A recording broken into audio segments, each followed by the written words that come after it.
Nu jualan seblak, mie jebeu, atanapi pangsit chili oil, aya nu sami teu chili oilna ngadamel ku nyalira sapertos abi kieu, atanapi chili oilna meser. Tah abi mah chili oilna teh ngadamel ku nyalira nya besti, soalna upami meser mah chili oil hargana lumayan. Teras deui isina teh kur sakedik. Upami ngadamel ku nyalira mah ieu abi si cabena 150 gram, bawang bodasna 50 gram, tong hilap ditambihan daun jeruk ngarah seungitnya.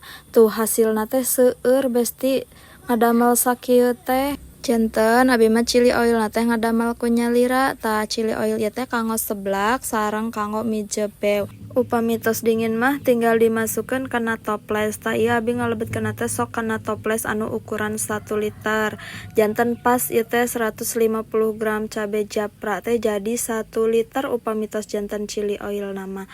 Sakieu heula nya mini vlog abi dinten ayeuna, hatur nuhun, bye bye.